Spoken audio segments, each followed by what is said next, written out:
الحمد لله رب العالمين والعاقبة للمتقين والصلاة والسلام على أشرف الأنبياء والمرسلين نبينا محمد وعلى آله وأصحابه أجمعين ومن تبعهم بإحسان إلى يوم الدين أما بعد فأعوذ بالله السميع العليم من الشيطان الرجيم بسم الله الرحمن الرحيم يا أيها الناس اتقوا ربكم الذي خلقكم من نفس واحدة وخلق منها زوجها وبث منهما رجالا كثيرا ونساء واتقوا الله الذي تساءلون به والأرحام إن الله كان عليكم رقيبا. خیر مقدم ہے ناظرین آپ کا.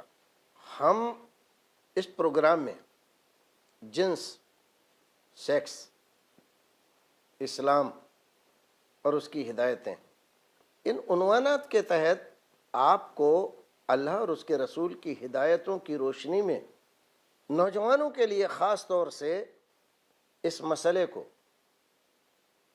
سمجھانے کی کوشش کرتے ہیں. ہم ان کو بتاتے ہیں کہ آپ اپنی فطری ضرورتیں، عمر کے جس حصے میں آپ پہنچے ہیں، آپ کی فطری ضرورتیں کچھ تبدیل ہوئی ہیں اور جن کو آپ پورا کرنا چاہتے ہیں، لیکن کیسے کریں گے؟ آپ کی دنیا کے لیے، آپ کی آخرت کے لیے، آپ کی صحت کے لیے، آپ کی عزت کے لیے، آپ کے سماج کے لیے، آپ کے ماں باپ اور آپ کے خاندان کے لیے. ہم بتاتے ہیں کہ صرف اسلام ایک ایسا دین و مذہب ہے جو اس ضرورت کو نہ صرف محسوس کرتا ہے بلکہ اس کے پورا کرنے کی پوری ہدایتیں وسیع پیمانے پر دیتا ہے، اور اس جذبے کو نہایت مقدس اور اس جذبے کو نہایت ہی ضروری اور اچھا مانتا ہے.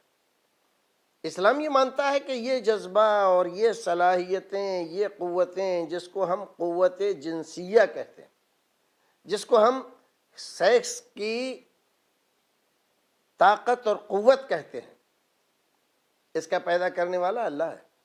تو اس کو غلط نظر سے، بری نظر سے دیکھنے کا کوئی جواز نہیں نکلتا. اور جب ہم یہ مانتے ہیں کہ بقائے نسل انسانی، یعنی انسان کی بقا کا تعلق، انسان کی نسل بڑھتی رہے، دنیا میں موجود رہے، ایسا نہ ہو کہ چند انسان پیدا کیا اللہ رب العزت نے اور پھر وہ رفتہ رفتہ اپنی عمر طبی کو پہنچ کر اللہ کو پیارے ہو گئے، دنیا ختم ہو گئی. اللہ رب العزت یہ بتلاتا ہے وَخَلَقَ مِنْهَا زَوْجَهَا وَبَثَّ مِنْهُمَا رِجَالًا كَثِيرًا وَنِسَاءً. پہلے آدم کو پیدا کیا، آدم سے اس کے جوڑے کو بنایا، حوا کو، اور آدم اور حوا دونوں کے ملاپ سے اللہ رب العزت نے رجالاً کثیراً ونساء، بہت سارے مرد، بہت ساری عورتیں پیدا کی، اور اس طرح سے اس دنیا کو جو بیابان تھی، جنگلوں سے بھری ہوئی تھی، اجاڑ تھی، نہایت بے کیف تھی، اس دنیا کو بسا کر انسانی زندگی کو یہاں نہایت ہی عمدہ طریقے سے رہنے کی سہولتیں فراہم کی. اور جب اسلام یہ مانتا ہے کہ یہ جذبہ پیدا کیا ہوا اللہ کا ہے،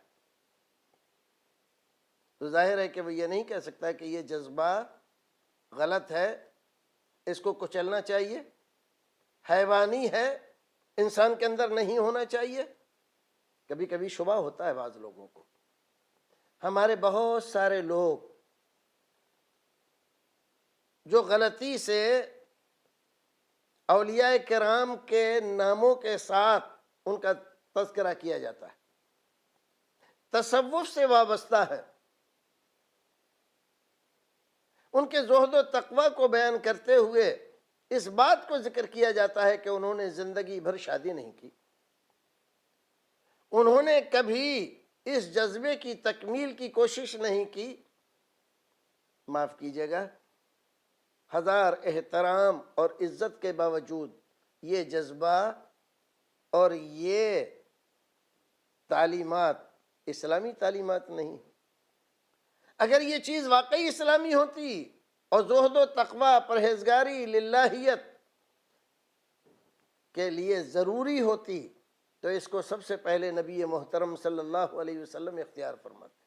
صحابہ کرام رضوان اللہ تعالیٰ علیہم اجمعین کی زندگیاں نہ صرف یہ کہ اس سے آشنا ہوتی، بلکہ ان کی زندگیوں میں عورت کا وجود نہ ملتا، جبکہ ہم اس کے برخلاف دیکھتے ہیں۔ ایک بار کاشان نبوت پر 3 صحابہ کرام کی حاضری ہوئی۔ معلوم کرنے گئے تھے کہ رسول اکرم صلی اللہ علیہ وسلم کے شب و روز کیسے گزرتے ہیں، دن کیسے گزرتا ہے، رات کیسے گزرتی ہے، دن و رات کی مشغولیتیں آپ کی کیا ہیں۔ اتفاق سے رسول اکرم صلی اللہ علیہ وسلم موجود نہیں تھے۔ ازواج مطہرات نے دن اور رات کی تفصیلات بیان فرمائی۔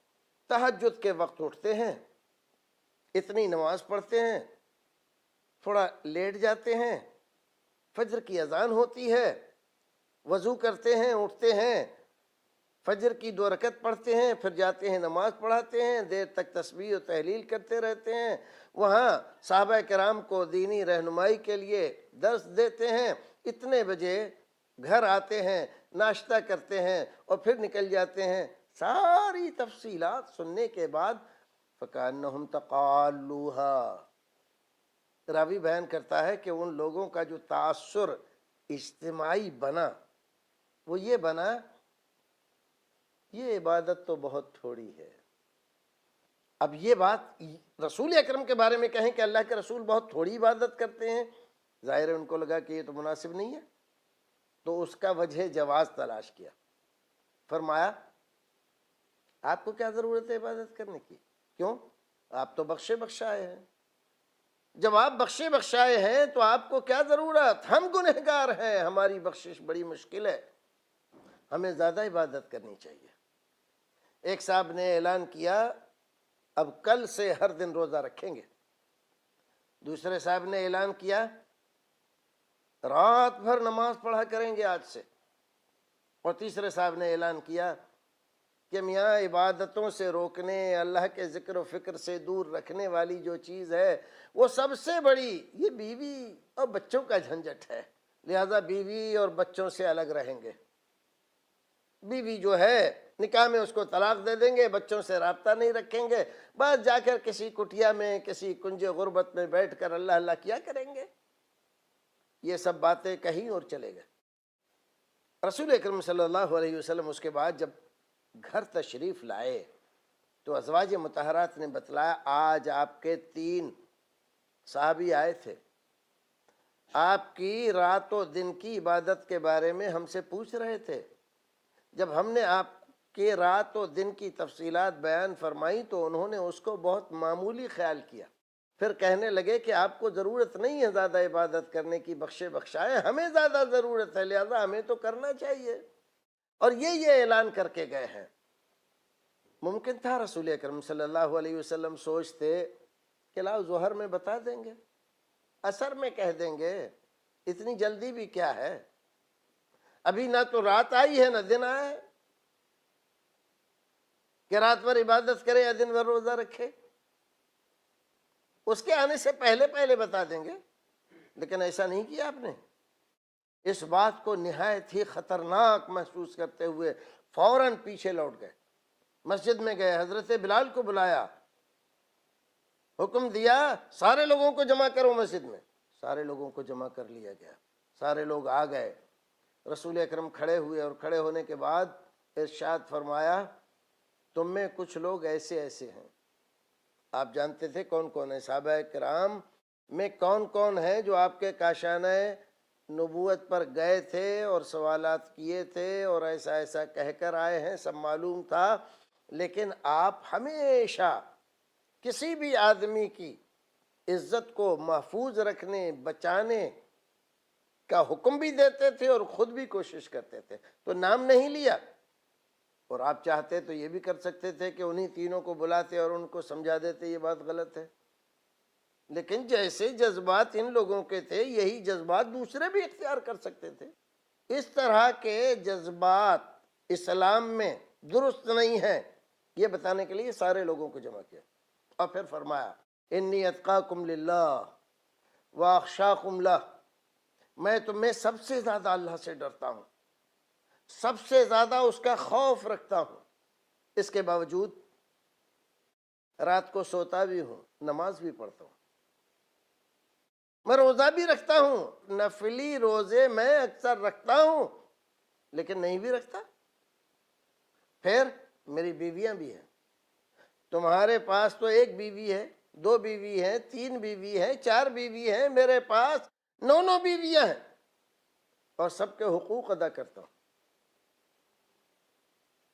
کسی کا حق ضائع نہیں کرتا۔ اور یاد رکھو کہ یہ میری سنت ہے، یہ میری سنت ہے، جو آدمی میری سنت پر عمل کرتا ہے وہ میرا ہے، اور جو میری سنت پر عمل نہیں کرتا اس سے میرا کوئی تعلق نہیں ہے۔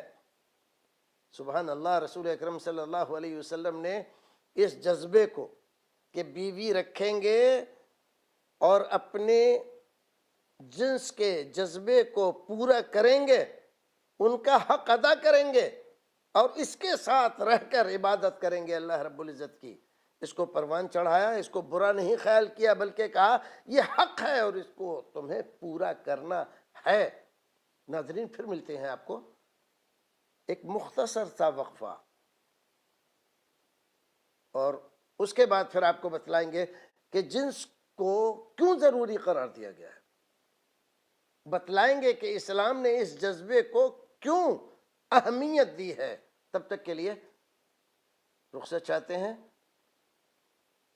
السلام علیکم ورحمۃ اللہ وبرکاتہ۔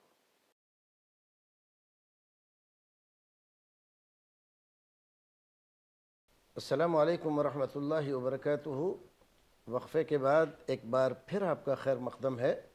اسلام اور نوجوانوں کے جنسی مسائل، یہ موضوع ہے ہماری گفتگو کا۔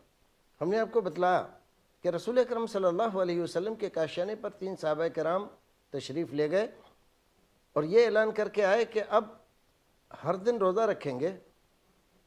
ایک صاحب نے اعلان کیا کہ ہر دن روزہ تو نہیں رکھیں گے لیکن رات بھر نماز پڑھیں گے، اور تیسرے صاحب نے اعلان کیا کہ نماز اور روزہ تو نہیں لیکن بیوی بچوں سے تعلق نہیں رکھیں گے۔ رسول اکرم صلی اللہ علیہ وسلم نے اس جذبے کو اسلامی جذبہ نہیں مانا، بلکہ اس کو اپنی سنت کے خلاف بتا کر ان کی تنبیہ کی۔ ساری رات عبادت کرنا اپنے جسم کے حق کو کھونا ہے، ہر دن روزہ رکھنا اپنی بیوی بچوں کے ساتھ اپنے جسم کے حق کو برباد کرنا ہے، پھر بیوی بچوں کو تیاگ دینا، چھوڑ دینا، یہ انسانی حقوق کے ساتھ زبردست قسم کی ناانصافی ہے۔ ظاہر ہے بیوی بچوں کے ساتھ جڑا ہوا ہے وہ جذبہ جس کو ہم جذبہ جنسی کہتے ہیں۔ ناظرین، بقائے نسل انسانی کا سب سے بڑا ذریعہ سیکس ہے، سب سے بڑا ذریعہ جنسی جذبہ ہے، لیکن اسلام اس کو اعتدال کی حالت میں رکھتے ہوئے بے اعتدالی سے بچاتا تاکہ آپ بھیانک بیماریوں کا شکار نہ ہو جائیں، تاکہ آپ سماج کو بیماریاں تقسیم کرنے والے نہ بن جائیں، تاکہ آپ کا سماج شدید قسم کی لا علاج بیماریوں کا شکار ہو کر تباہی کے دہانے پر نہ پہنچ جائے۔ اسلام اسی لیے کنٹرول میں رہتے ہوئے اعتدال کے ساتھ، میانہ روی کے ساتھ، جائز جگہ پر اور مناسب اوقات میں اس جذبے کی تکمیل کی آپ کو اجازت دیتا ہے۔ ایک اور جذبہ دیکھیے، رسول اکرم صلی اللہ علیہ وسلم نے اپنی احادیث میں ارشاد فرمایا، دنیا میں ہزاروں چیزیں ہیں، لاکھوں چیزیں ہیں، ایک سے ایک بڑھ کر ہے، لیکن مجھے صرف 3 چیزیں دنیا کی محبوب اور پسندیدہ لگی،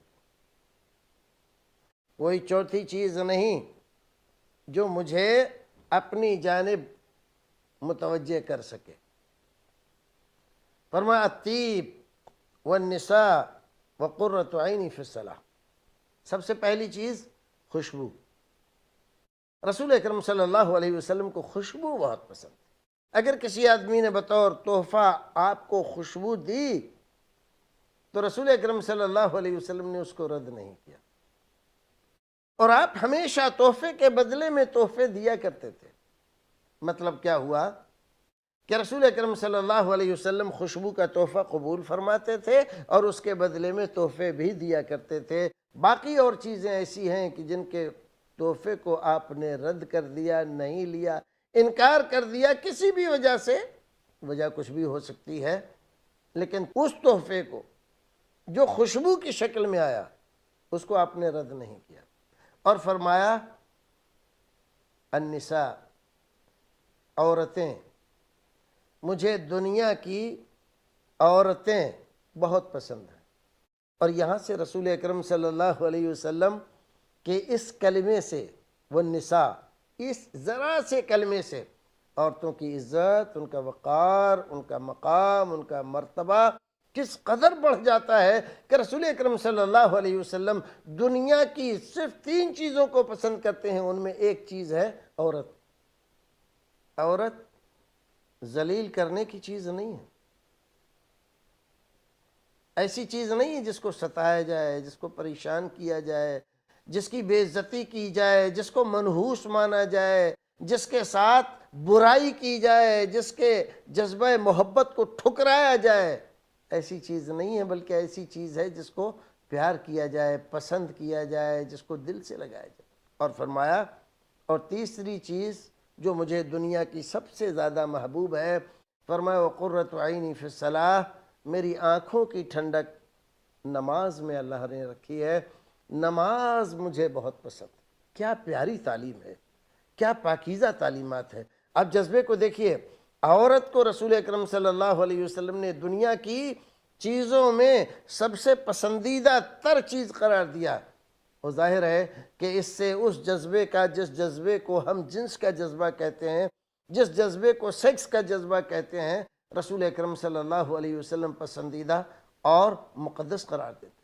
صحابہ کرام بیان کرتے ہیں کہ کبھی کبھی آپ بیٹھے رہتے مجلس میں اور اچانک آپ اٹھتے، جاتے گھر، اور تھوڑی دیر کے بعد آتے، مجلس جمی رہتی، صحابہ کرام بیٹھے ہوئے ہیں، لیکن جب آتے مجلس میں آ کر اپنی جگہ پر بیٹھتے تو ہم محسوس کرتے کہ آپ کے بال بھیگے ہوئے ہیں، کپڑوں میں کچھ تری ہے۔ اس کا مطلب یہ ہے کہ آپ ایک خاص جذبے کے تحت یہاں سے اٹھ کر گئے تھے، اور اس ضرورت کو پورا کرنے کے بعد یہاں پر پھر سے مجلس میں آئے۔ اس سے بھی پتہ چلتا ہے کہ یہ جذبہ نہایت اچھا اور مقدس ہے، لیکن تبھی جب اس کو اس کی اصلی اور صحیح جگہ میں استعمال کیا جائے۔ صحابہ کرام رضوان اللہ تعالیٰ علیہم اجمعین سے آپ نے فرمایا، دیکھو سنو، اگر کبھی کسی بھی وقت تمہیں ایسا لگے، تمہاری نظر کسی عورت پر پڑی اور وہ عورت تمہیں اچھی لگی، تمہارا دل بار بار اس کی طرف مائل ہو رہا ہے، تمہاری نظریں اس کو ڈھونڈ رہی ہیں، اس کے ناز و ادا کے جذبے کو تمہارا دل پسند کر رہا ہے، تو اس میں الجھ کر نہ رہ جاؤ، فوراً اپنے گھر جاؤ، ساری ضرورتیں، ساری مشغولیتیں چھوڑو، اپنے گھر جاؤ، اور گھر جا کر اپنی بیوی سے ملو۔ جو چیز تم یہاں تلاش کر رہے ہو، یہ چیز تمہیں وہاں بھی، تمہارے گھر میں بھی ملے گی، اور وہاں پر جا کر اپنی بیوی سے مل کر یہ جو شیطان تمہارے دماغ پر حاوی ہونا چاہتا ہے، شیطان کو دور بھگاؤ، ہٹاؤ اس سے، اپنے اس جذبے کو تسکین دو، تمہارا دل پاکیزہ رہے گا، تمہارے خیالات پاکیزہ رہیں گے، تمہاری نظریں پاکیزہ رہیں گی، تمہاری سوچ پاکیزہ رہے گی۔ رسول اکرم صلی اللہ علیہ وسلم پاکیزہ صفات، پاکیزہ زندگی کی تعلیمات دینے والے تھے، لہذا رسول اکرم نے اس جنس کے جذبے کو اور اس سیکس کے جذبے کو برا نہیں، بہتر بتلایا۔ اگر یہ چیز نہ ہوتی تو کیا ہوتا؟ آدمی اس عورت کے پیچھے پڑ جاتا، اور پھر شیطان درمیان میں پڑ کے کسی نہ کسی برائی تک ان کو لے جاتا۔ اور اگر ایسا ہو جاتا تو ایک برائی تو ہوتی ہی، ایک زنا، ایک بلاತ್کار نہ صرف وجود میں آتا، بلکہ اگر یہ چیز ظاہر ہو جاتی لوگوں پر تو دو خاندانوں کی عزت مٹی میں مل جاتی، اور یہ ہو سکتا تھا کہ سرکار حکومت وقت اگر اس کو جرم مان کر اس سزا دیتی تو ان کی زندگی اجیرن ہو سکتی تھی، تباہ ہو سکتی تھی۔ رسول اکرم صلی اللہ علیہ وسلم نے اس تباہی سے روکنے کے لیے، دو خاندانوں کی عزت کو ملیے مٹ ہونے سے بچانے کے لیے حکم دیا کہ اسی وقت تمہارے لیے لازم اور ضروری ہے کہ اٹھ کر گھر جاؤ اور اپنی ضرورت پورا کرو۔ اتنا ہی نہیں، رسول اکرم صلی اللہ علیہ وسلم نے عورتوں کو حکم دیا، عورتوں کو حکم دیا اگر تمہارا شوہر آئے اور تمہیں اپنے بستر کی طرف بلائے اور تم اس وقت آٹا گوندھ رہی ہو، تم اس وقت روٹی پکا رہی ہو، آٹا چھوڑ دو، روٹی پکانا بند کر دو، توا اتار دو اور شوہر کے بلاوے پر لبیک کہو، جاؤ۔ اب سمجھتے ہیں کہ یہ حکم کیا معنی رکھتا ہے اور اس کے اندر کیا چیز پائی جاتی ہے۔ رسول اکرم صلی اللہ علیہ وسلم نے گویا کہ اس عورت کو یہ کہا کہ اگر تم اپنے شوہر کو پاکیزہ صفات رکھنا چاہتی ہو، تم اپنے شوہر کو بلاತ್کاری سے روکنا چاہتی ہو، اپنے شوہر کو زناکاری سے روکنا چاہتی ہو، تم چاہتی ہو کہ تمہارے شوہر کی عزت میں بٹا نہ لگے، اگر تم چاہتی ہو کہ تمہارے شوہر کی محبت صرف تمہارے حد تک رہے اور اس میں وہ کسی طرح کی خیانت نہ کرے، تو اپنے سارے کام و کاج کو چھوڑ کر اس کے پاس جاؤ۔ اس چیز کو ہم آسانی سے تبھی سمجھ سکتے ہیں جب ہم اس کے عواقب پر غور کریں کہ ایسا حکم دیا کیوں۔ اگر یہ بات عورت نہیں مانتی ہے، شوہر کا جذبہ انتہائی عروج پر پہنچا ہوا ہے، گھر سے نکلے گا، وہ کسی بھی گھر میں چلا جائے گا، اگر یہاں نہیں، محلے میں نہیں، پڑوس میں نہیں، جو اسی طرح کے انتظار میں بہت ساری عورتیں رہتی ہیں وہ نہیں ملے گی تو کسی کوٹھے پر جائے گا، تو تمہاری راہ دشوار ہو جائے گی، وہ تمہارے ساتھ خیانت کرے گا اور پھر تمہاری محبت میں دوسری شریک ہو جائے گی، تو تمہاری ازدواجی زندگی اجیرن بن جائے گی۔ اور اس دکھ سے، اس تکلیف سے، اس پریشانی سے بچانے کا ایک ہی راستہ ہے کہ اس کے جذبہ جنسی کو تسکین پہنچانے کے لیے تم اپنے دوسرے کام کو سمیٹ کے رکھ دو اور اس کے بستر پر جاؤ۔ کتنی پاکیزہ تعلیم ہے۔ پروردگار ہمیں اور آپ کو نیک عمل کرنے کی توفیق عطا فرمائے۔ انشاءاللہ اگلے ایپیسوڈ میں پھر ملیں گے اسی طرح کی دیگر تعلیمات اور اس کی تفصیلات کے ساتھ۔ تب تک کے لیے اللہ حافظ، والسلام علیکم ورحمۃ اللہ وبرکاتہ۔